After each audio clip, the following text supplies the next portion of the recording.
다윗의 나이가 많아 늙으니 이불을 덮어도 따뜻하지 아니하였더라. 위대한 왕도 마지막은 조용히 찾아온다. 이스라엘을 통일한 왕 다윗, 골리앗을 쓰러뜨렸던 소년, 수많은 전쟁에서 승리한 영웅, 그리고 권력이 비워진 자리를 누군가는 노리고 있었다. 그 이름은 아도니야, 다윗의 아들. 잘생겼고 사람들의 시선을 끌 줄 알았고 스스로를 높일 줄 알았다. 성경은 말한다. 그가 스스로 높여 이르기를 내가 왕이 되리라 하였다. 아도니야는 아버지에게 묻지 않았다. 하나님께도 묻지 않았다. 그는 병거를 준비하고 사람들을 모으고 잔치를 열었다. 겉으로 보면 이미 왕처럼 보였다. 그러나 중요한 것이 빠져 있었다. 하나님의 선택. 다윗은 아직 살아 있었고 왕위 계승자는 이미 하나님께서 정해 두셨다. 그 이름은 솔로몬이었다.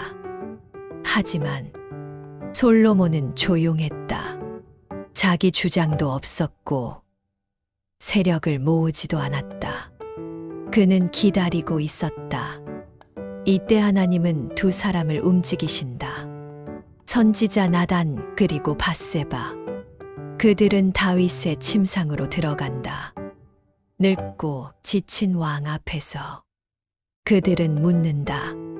왕이여, 주께서 솔로몬이 왕이 될 것이라 말씀하지 않으셨나이까? 다윗은 자신의 삶을 돌아본다.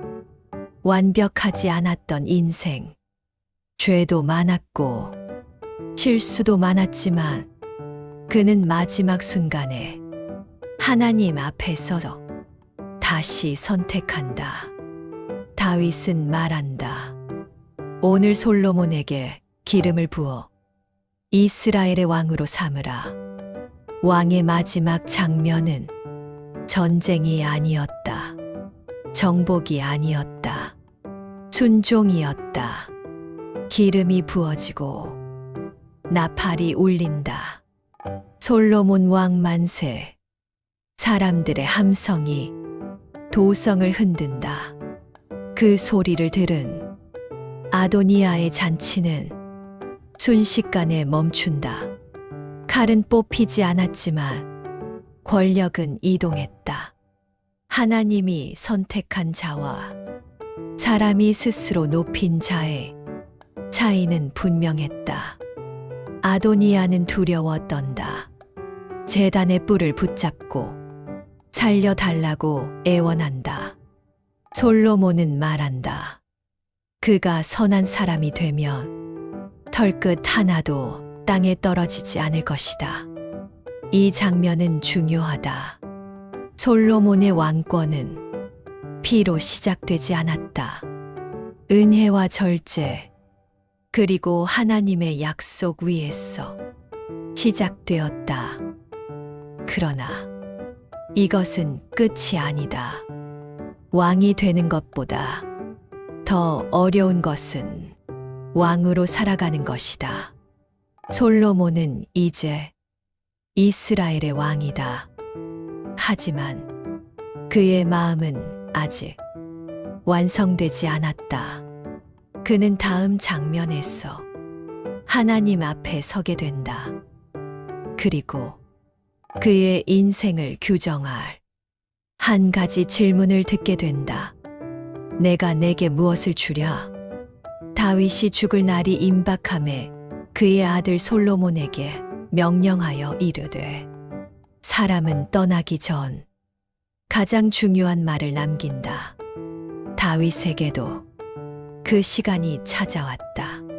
전쟁을 치르던 왕의 음성은 이제 조용해졌고 그의 눈은 미래를 바라보고 있었다. 그 앞에 젊은 왕 솔로몬이 서 있다. 이제 막 기름 부음을 받은 왕. 사람들은 그를 칭송하지만 다윗은 알고 있었다. 왕좌보다 더 무거운 것이 왕의 마음이라는 것을. 다윗은 말한다. 내가 이제 세상 모든 사람이 가는 길로 가게 되었노니 너는 힘써 대장부가 되고. 이 말은 권력의 조언이 아니다. 정치 전략도 아니다. 신앙의 유언이다. 다윗은 솔로몬에게 전쟁 이야기를 하지 않는다. 승리의 노하우도 가르치지 않는다. 그 대신 가장 먼저 말한다. 내 하나님 여호와의 명령을 지켜 그의 길로 행하며 율법과 계명과 규례와 법도를 지키라. 다윗은 자신의 실패를 알고 있었다. 넘어졌던 순간들, 죄로 인해 흘린 눈물들. 그래서 그는 아들에게 다른 길을 권한다. 하나님과 함께 걷는 길. 다윗은 말한다. 그리하면 내가 무엇을 하든지 어디로 가든지 형통할 것이다. 여기서 중요한 단어는 형통이다. 성경에서 말하는 형통은 돈이 많아지는 것이 아니다. 전쟁에서만 이기는 것도 아니다. 하나님의 뜻 안에 머무는 삶. 그것이 형통이다. 그러나 다윗의 유언은 여기서 끝나지 않는다. 그는 솔로몬에게 미뤄두었던 일들을 말한다. 요압, 심의, 과거의 피와 아직 끝나지 않은 문제들. 다윗은 말한다. 너는 지혜대로 행하라. 이 말은 복수하라는 말이 아니다. 정의롭게 정리하라는 말이다. 왕국에는 정리가 필요하다. 은혜로 덮어야 할 사람과 정의로 멈춰야 할 사람이 구분되어야 한다. 다윗은 모든 문제를 아들에게 떠넘기지 않는다. 대신 기준을 남긴다. 지혜로 판단하라. 그리고 다윗은 잠든다. 위대한 왕의 마지막은 요란하지 않았다. 성경은 짧게 기록한다. 다윗이 그의 조상들과 함께 자고 다윗성에 장사되니. 하지만 이 짧은 문장 뒤에는 한 시대의 끝이 있다. 그리고 새 시대의 시작. 솔로몬은 이제 혼자가 아니다. 아버지의 말이 그의 마음에 남아있다. 하지만 유언을 듣는 것과 지켜 행하는 것은 다르다. 솔로몬은 곧 첫 번째 선택의 순간을 맞이하게 된다. 은혜로 넘어갈 것인가? 권위로 다스릴 것인가? 그의 왕권은 이제 시험대에 오른다. 솔로몬이 그의 나라를 견고히 하니라. 왕관을 썼다고 해서 왕이 되는 것은 아니다. 솔로몬은 이미 이스라엘의 왕이었다. 기름 부음을 받았고 사람들의 환호도 있었다. 그러나 그의 왕좌 아래에는 아직 흔들리는 뿌리가 남아 있었다. 왕국에는 정리되지 않은 이름들이 있었다. 아도니아, 요압, 심의. 그들은 모두 과거의 사람이었고 동시에 미래의 위험이었다. 가장 먼저 움직인 사람은 아도니아였다. 그는 왕위를 노리다 실패했고 한때는 제단의 뿔을 붙잡고 목숨을 구걸하던 사람이었다. 솔로몬은 그에게 은혜를 베풀었다. 선한 사람이 되면 해하지 않겠다. 그러나 아도니아의 마음은 바뀌지 않았다. 그는 밧세바에게 찾아온다. 그리고 겉으로는 겸손한 말로 속으로는 야망을 품은 부탁을 한다. 수넴 여자 아비삭을 내게 아내로 주십시오. 이 말은 단순한 혼인 요청이 아니었다. 고대 왕국에서 왕의 여인을 취하는 것은 왕권을 주장하는 행위였다. 밧세바는 그 뜻을 몰랐지만 솔로몬은 즉시 알아차린다. 그는 말한다. 어찌하여 아도니아에게 왕권도 함께 주지 않느냐? 솔로몬의 판단은 빠르고 분명했다. 이번에는 은혜로 넘어갈 수 없는 선이었다. 아도니아는 스스로 길을 선택했고 그 선택은 그의 생을 끝내는 결과가 된다. 여기서 우리는 중요한 장면을 본다. 솔로몬은 처음으로 왕의 칼을 사용한다. 그러나 감정이 아니라 질서와 정의로. 다음은 요압이다. 다윗의 군대 장관. 수많은 전쟁을 승리로 이끈 인물. 그러나 그의 손에는 무고한 피가 묻어 있었다. 아브넬, 아마사. 다윗은 그를 정리하지 못한 채 세상을 떠났다. 그 책임은 이제 솔로몬에게 넘어왔다. 요압은 자신의 끝을 예감한다. 그도 제단으로 달려가 뿔을 붙잡는다. 하지만 이번에는 다르다. 솔로몬은 말한다. 그를 거기서 치라. 제단은 죄를 숨기는 장소가 아니다. 회개 없는 보호는 성경에 없다. 요압의 죽음은 개인의 몰락이 아니라 한 시대의 종결이었다. 이제 남은 사람은 시므이였다. 다윗을 저주했던 사람. 그러나 다윗은 그를 죽이지 않았다. 솔로몬은 그에게 기회를 준다. 예루살렘에 거하라. 요단을 건너지 말라. 조건은 분명했다. 경계도 분명했다. 시므이는 순종하는 듯 보였다. 하지만 시간이 흐르자 그의 마음도 풀어진다. 하루, 이틀, 그리고 어느 순간 선을 넘는다. 시므이는 요단을 건넌다. 그 순간 모든 것은 끝났다. 솔로몬은 말한다. 내 마음이 여호와 앞에서 악한 것을 알고 있지 않느냐? 이 판단은 냉혹해 보이지만 왕국을 위한 결정이었다. 성경은 이 모든 사건을 이렇게 정리한다. 이로써 나라가 솔로몬의 손에 견고하여지니라. 왕권은 우연히 서지 않는다. 질서 위에 서고 말씀 위에 세워진다. 그러나 여기까지는 아직 시작에 불과하다. 왕국은 안정되었지만 솔로몬의 마음은 아직 하나님 앞에 완전히 서 있지 않았다. 그는 곧 하나님의 음성을 듣게 된다.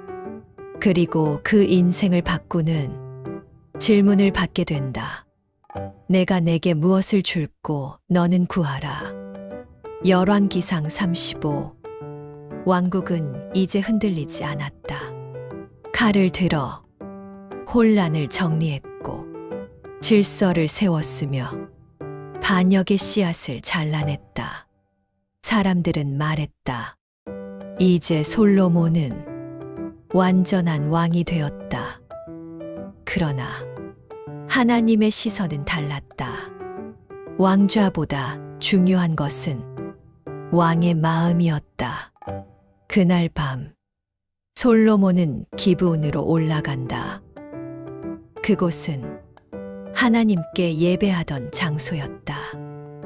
그는 수천 마리의 번제를 드리며 하나님 앞에 선다. 그리고 그 밤에 일어난다. 꿈. 그러나 단순한 꿈이 아니었다. 하나님이 그를 부르신 순간이었다. 솔로몬아, 왕은 떨리는 마음으로 고개를 든다. 그리고 하나님의 질문이 들려온다. 내가 내게 무엇을 줄 거고 너는 구하라. 이 질문은 권력자에게 던져진 가장 위험한 질문이다. 부를 구할 수 있었다. 권세를 구할 수 있었다. 장수를 구할 수 있었다. 원수의 생명을 구할 수도 있었다. 그러나 솔로몬은 잠시 침묵한다. 그는 자신의 위치를 안다. 나는 작은 아이라 출입할 줄을 알지 못하겠나이다. 이 말은 겸손이 아니라 진짜 두려움이었다. 그는 알고 있었다. 왕좌는 화려하지만 책임은 무겁다는 것을. 수많은 백성, 끝없는 분쟁, 정의와 판단. 그는 깨닫는다. 나는 혼자서 이 나라를 이끌 수 없다. 그래서 그는 말한다. 듣는 마음을 주옵소서. 지혜가 아니라 듣는 마음, 사람들의 목소리를 듣고 하나님의 뜻을 듣고 진실을 분별할 수 있는 마음. 이 기도는 하늘을 움직였다. 성경은 기록한다. 이 말씀이 여호와의 마음에 맞은지라 하나님은 기뻐하셨다. 왜냐하면 솔로몬은 자신을 위한 것을 구하지 않았기 때문이다. 그 순간 하나님의 음성이 다시 울린다. 내가 이것을 구하였은즉 부도 아니요 장수도 아니요 원수의 생명도 아니요 오직 듣는 마음을 구하였으니 내가 내게 지혜로운 마음을 주리라. 그리고 하나님은 덧붙이신다. 내가 구하지 않은 것도 함께 주겠다. 지혜, 부, 영광. 이것이 하나님의 방식이다. 먼저 하나님의 뜻을 구하면 나머지는 따라온다. 솔로몬은 잠에서 깬다. 그러나 그는 알고 있었다. 이것은 꿈이 아니라 부르심이었다. 그는 예루살렘으로 돌아와 언약궤 앞에 선다. 그리고 감사 제사를 드린다. 왕국은 그 순간부터 달라졌다. 지혜는 곧바로 증명된다.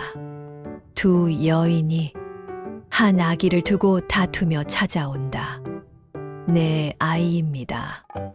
아니요, 내 아이입니다. 법도 없고 증인도 없다. 모두가 침묵한다. 그때 솔로몬이 말한다. 칼을 가져오라. 사람들은 놀란다. 아이를 반으로 나누어 각각 주라. 순간 한 여인이 외친다. 아닙니다. 그에게 주십시오. 아이를 죽이지 마십시오. 그 순간 솔로몬은 안다. 이 여인이 어미다.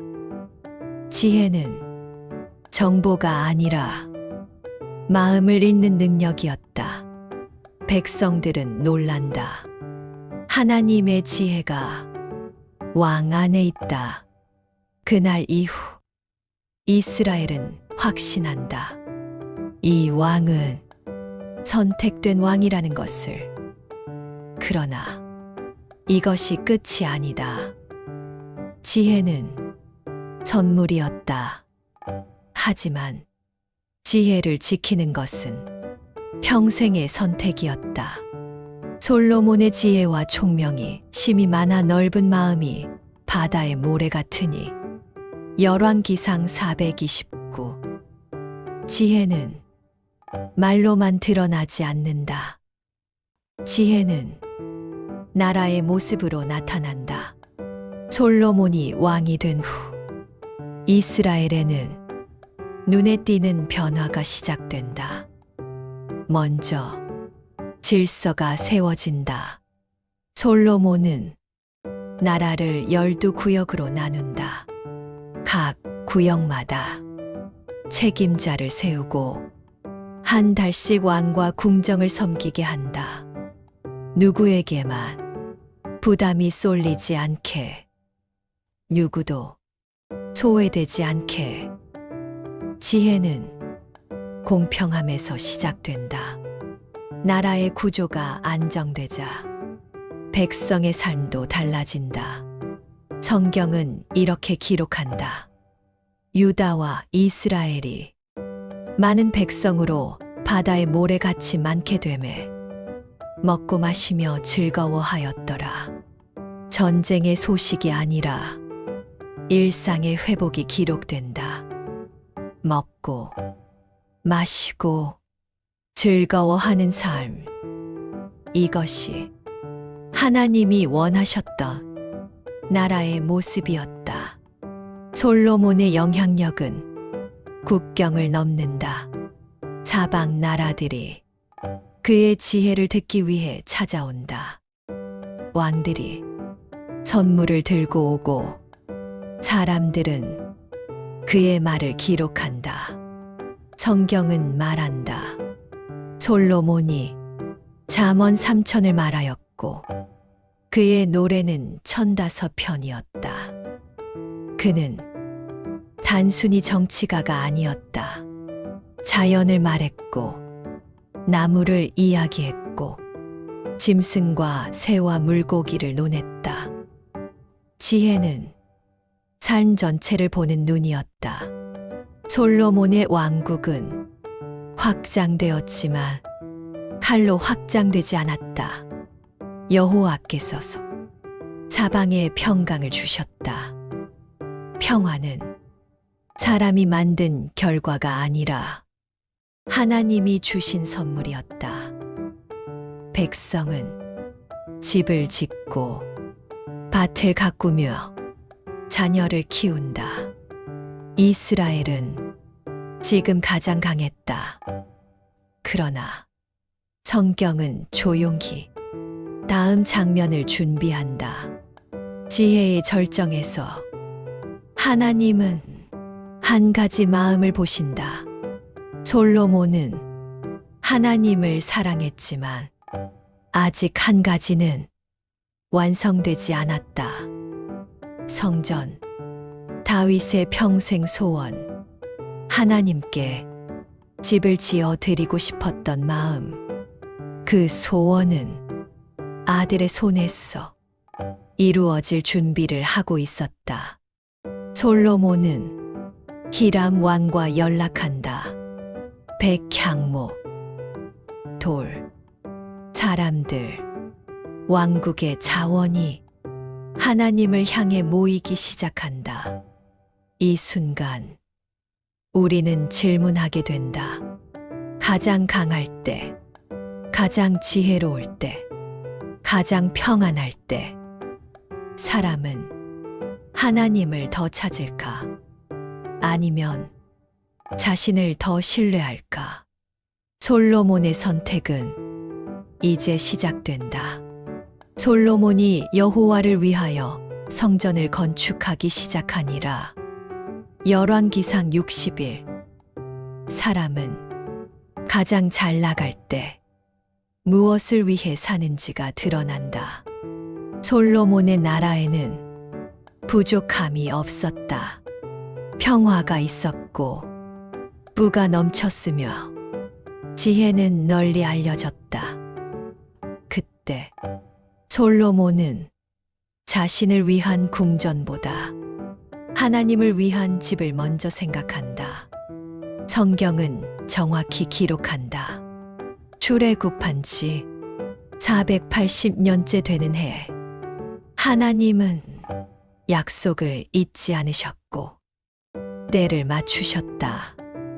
성전은 우연히 세워지지 않았다. 하나님의 역사 위에 세워진 건축이었다. 솔로몬은 건축을 서두르지 않는다. 모든 규격은 말씀을 따라 정해진다. 길이, 너비, 높이, 눈에 보이지 않는 부분까지 정성스럽게 준비된다.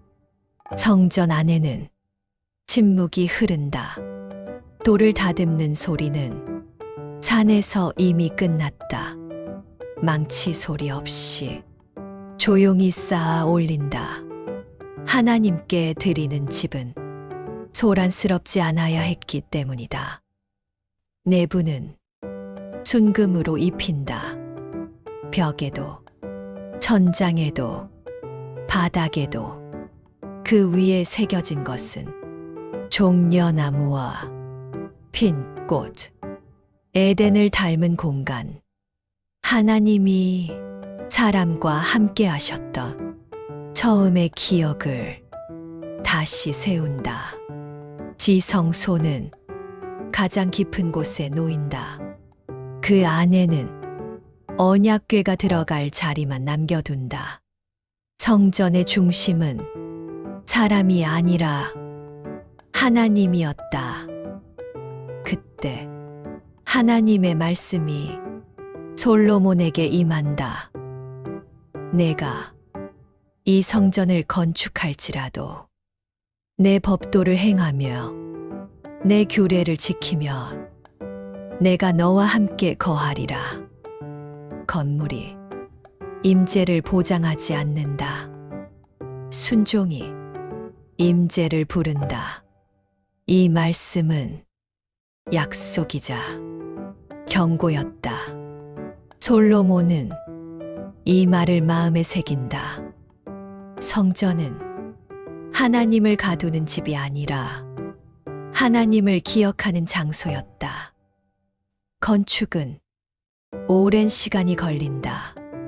7해 성급하지 않게 한 층씩 한 장식씩 쌓아 올린다. 그 시간 동안 솔로몬의 마음도 함께 지어지고 있었다. 그러나 성전이 완성되었다고 했어. 모든 것이 끝난 것은 아니다. 집은 지어졌지만 아직 채워지지 않았다. 하나님의 임재는 이제 들어와야 했다. 여호와의 영광이 여호와의 성전에 가득하매. 열왕기상 811. 집은 완성되었다. 돌은 제자리에 놓였고 금은 빛을 발했다. 그러나 아직 가장 중요한 것이 남아 있었다. 성전은 비어 있었다. 솔로몬은 안다. 건물이 성전이 되는 순간은 사람의 손으로 완성되지 않는다는 것을. 이제 하나님의 임재가 들어와야 했다. 솔로몬은 이스라엘의 장로들과 모든 지파의 대표를 부른다. 이 일은 왕 개인의 행사가 아니었다. 한 민족의 고백이었다. 언약궤가 다윗 성에 서서 옮겨진다. 그 안에는 아무것도 없었다. 광야에서 받은 2 돌판 외에는 아무것도 없었다. 하나님과의 약속만 그 안에 있었다. 제사장들이 언약궤를 메고 지성소로 들어간다. 그 순간 성경은 이렇게 기록한다. 구름이 여호와의 성전에 가득하매 연기가 아니었다. 사람의 연출도 아니었다. 하나님의 영광이었다. 제사장들은 그 자리에 설 수 없었다. 누구도 하나님 앞에 자신을 주장할 수 없었다. 솔로몬은 그 광경을 본다. 그리고 백성 앞에 선다. 그는 말한다. 여호와께서서 캄캄한 데 계시겠다 하셨사오나 내가 주를 위하여 거할 성전을 건축하였나이다. 이 말은 확신이 아니라 고백이었다. 하나님은 이 집에 갇히지 않는다. 그러나 이곳에 있어서 우리를 만나 주신다. 솔로몬은 손을 들어 하늘을 향해 기도한다. 하늘과 하늘들의 하늘이라도 주를 용납하지 못하겠거든. 내가 건축한 이 성전이 어찌 주를 용납하리이까. 왕은 겸손했다. 가장 화려한 성전을 지었지만 하나님을 자기 틀에 가두지 않았다. 그는 백성을 위해 기도한다. 죄를 지을 때 이곳을 향해 기도하면 들어달라고, 전쟁에서 패할 때 이곳을 바라보면 회복시켜 달라고, 가뭄이 올 때 비를 내려 달라고, 포로로 끌려갈 때에도 다시 돌아오게 해 달라고. 이 기도는 예언이었다. 솔로몬은 이미 알고 있었다. 완벽한 나라는 없다는 것을, 완벽한 왕도 없다는 것을. 그래서 그는 미리 은혜를 구한다. 기도가 끝나자 불이 내려온다. 번제를 사르고 희생을 받으신다. 백성들은 땅에 엎드린다. 그리고 외친다. 여호와는 선하시도다. 그의 인자하심이 영원하도다. 이 순간 이스라엘은 가장 하나님과 가까웠다. 그러나 가장 가까운 순간이 가장 위험한 순간이기도 하다. 영광 뒤에는 시험이 온다. 하나님은 다시 솔로몬에게 말씀하신다. 내가 다윗처럼 행하면 내 나라를 견고하게 하리라. 약속과 함께 경고가 주어진다. 영광은 유지되는 것이지 보장되는 것이 아니다. 여호와께서 전에 기브온에서 나타나심 같이 다시 솔로몬에게 나타나사 영광의 순간은 오래 머물지 않는다. 불이 내려왔고 구름이 성전을 채웠다. 백성은 엎드렸고 왕은 눈물을 흘렸다. 그 장면 이후 사람들은 말했을 것이다. 이제 모든 것이 완성되었다. 그러나 하나님은 그때 다시 말씀하신다. 솔로몬이 성전과 왕궁을 모두 완공한 후 여호와께서서 그에게 나타나신다. 이번 만남은 축제가 아니었다. 조용한 밤, 왕과 하나님 사이에 개인적인 대화였다. 하나님은 먼저 약속하신다. 내가 내 기도와 간구를 들었은즉 이 성전을 내 이름을 두는 곳으로 삼겠다. 이 말씀은 확정이었다. 하나님은 성전을 받아들이셨다. 그러나 곧 이어지는 말씀은 다르다. 내가 만일 내 아버지 다윗같이 내 앞에서 행하면 하나님의 축복에는 항상 조건이 따른다. 관계는 일방적이지 않기 때문이다. 하나님은 솔로몬에게 분명히 말하신다. 그러나 만일 너희가 돌이켜 다른 신을 섬기면 이 성전도 던져버리겠다. 이 말은 협박이 아니다. 사실의 선언이다. 하나님은 건물에 묶이지 않는다. 전통에 갇히지도 않는다. 그분은 언제나 마음을 보신다. 솔로몬은 이 말을 듣는다. 지혜로운 왕은 고개를 끄덕였을 것이다. 그러나 지혜가 있다고 해서 항상 순종하는 것은 아니다. 시간이 흐른다. 왕국은 더 커지고 부는 넘치고 영광은 쌓인다. 사람들은 솔로몬을 가장 위대한 왕이라 부른다. 하지만 성경은 조용히 다른 이야기를 준비한다. 솔로몬의 마음은 조금씩 갈라지기 시작한다. 그는 많은 이방 여인을 아내로 맞이한다. 정치적 동맹, 외교적 안정, 겉으로는 지혜로운 선택처럼 보인다. 그러나 그 여인들은 다른 신을 데려온다.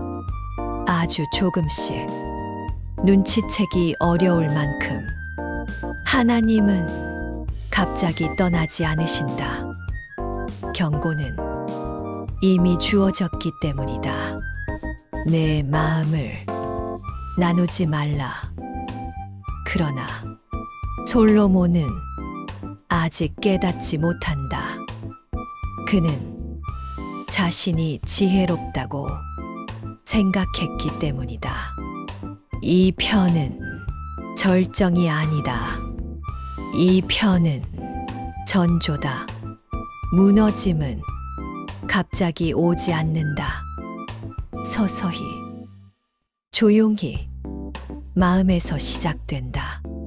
솔로몬이 여호와의 눈앞에서 악을 행하여 무너짐은 한순간에 오지 않는다. 대부분의 실패는 아주 작은 타협에서 시작된다. 솔로몬은 지혜로운 왕이었다. 하나님께 선택받았고 나라를 안정시켰으며 성전을 세웠다. 그러나 그의 마음은 조금씩 갈라지고 있었다. 성경은 분명하게 기록한다. 솔로몬이 많은 이방 여인을 사랑하였더라. 사랑이라는 말은 부드럽게 들린다. 그러나 이 사랑은 순종을 무너뜨리는 시작이었다. 여인들은 단순한 사람이 아니었다. 그들은 다른 문화와 다른 신을 함께 데려왔다. 솔로몬은 처음엔 거절했을 것이다. 이것은 단지 결혼일 뿐이다. 나는 지혜로 분별할 수 있다.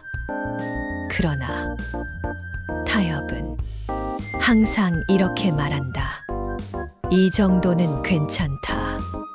시간이 흐르자 그의 마음은 하나님에게서 조금씩 멀어진다. 성경은 말한다. 그의 마음이 여호와께 온전히 향하지 아니하였다. 이 표현은 가장 아픈 진단이다. 배신이 아니다. 거부도 아니다. 온전히가 아니었다. 솔로몬은 여전히 하나님을 안다. 그러나 하나님만은 아니었다. 그는 산당을 세운다. 그가 지은 성전보다 더 많은 장소에서 다른 신들이 불린다. 그것은 반역이 아니라 분산이었다. 하나님은 질투하신다. 그분은 우리의 일부가 아니라 전부이기 때문이다. 하나님은 다시 솔로몬에게 말씀하신다.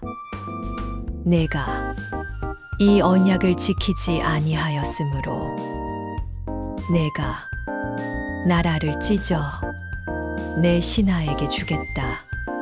왕은 살아있고 왕국은 유지되지만 이미 결말은 정해진다. 이때부터 대적들이 일어난다. 에돔 사람 하닷, 유손, 그리고 가장 중요한 인물 여로보암. 하나님은 한 선지자를 통해 그에게 말한다. 10조각은 내 것이 되고 한 조각은 다윗을 위하여 남기겠다. 이것은 심판이자 자비였다. 하나님은 약속을 깨뜨리지 않으신다. 솔로몬은 이 말을 듣고 여로보암을 죽이려 한다. 지혜로운 왕이 두려움에 반응한다. 이 장면에서 우리는 깨닫는다. 지혜는 관계 안에서 유지된다. 하나님과의 관계가 무너지면 지혜도 흔들린다. 솔로몬은 아직 왕이다. 그러나 그의 나라 안에는 이미 균열이 생겼다. 솔로몬이 그의 조상들과 함께 잠에 그의 아버지 다윗성에 장사되고 위대한 시대에도 끝은 찾아온다. 지혜로 시작한 왕국은 지혜를 잃으며 조용히 막을 내린다. 솔로몬은 긴 세월 동안 이스라엘을 다스렸다. 부와 평화, 영광과 존귀. 그러나 성경은 그의 마지막을 화려하게 기록하지 않는다. 단 한 문장으로 말한다. 솔로몬이 그의 조상들과 함께 잠에. 이 짧은 기록 속에는 한 왕의 모든 인생이 담겨 있다. 그의 죽음은 갑작스러운 비극이 아니었다. 이미 마음에서 끝나 있었기 때문이다. 솔로몬이 남긴 것은 완전한 나라가 아니었다. 균열이 생긴 왕국, 분열의 씨앗. 그리고 그 씨앗은 아들 르호보암에게 넘어간다. 왕이 바뀌었다고 해서 문제가 사라지지는 않는다. 오히려 그동안 눌러두었던 백성의 고통이 터져 나온다. 백성들은 르호보암에게 말한다. 왕의 멍에가 무거우니 조금 가볍게 해주십시오. 이 요청은 반역이 아니었다. 회복의 기회였다. 그러나 르호보암은 지혜를 묻지 않는다. 아버지의 경험을 아는 노인들의 조언을 버리고 자신과 함께 자란 젊은이들의 말을 따른다. 내 새끼 손가락이 내 아버지의 허리보다 굵다. 이 말 한마디로 왕국은 갈라진다. 백성은 외친다. 우리가 다윗에게서 무슨 몫이 있느냐? 그리고 10지파는 떠난다. 여로보암이 그들의 왕이 된다. 이스라엘은 두 나라로 나뉜다. 북이스라엘과 남유다. 이 분열은 정치의 문제가 아니었다. 신앙의 결과였다. 솔로몬의 타협은 한 세대에서 끝나지 않았다. 부모의 선택은 자녀의 현실이 된다. 그러나 성경은 여기서 끝내지 않는다. 하나님은 다윗을 기억하신다. 한 등불을 남겨두신다. 완전히 끊지 않으신다. 왜냐하면 하나님의 계획은 왕보다 크기 때문이다. 왕은 무너질 수 있지만 약속은 무너지지 않는다. 열왕기상은 이렇게 끝난다. 영광에서 시작해 분열로 끝난 이야기. 그러나 이것은 끝이 아니라 다음 장의 시작이다. 하나님은 무너진 자리에서도 역사를 이어가신다. 그리고 다시 묻고 계신다. 너의 마음은 지금 어디에 있느냐? 이 이야기는 솔로몬의 실패가 아니라 우리의 질문입니다. 지혜를 구했던 마음은 지금도 그대로입니까? 성전을 지었던 손은 지금도 하나님을 향하고 있습니까?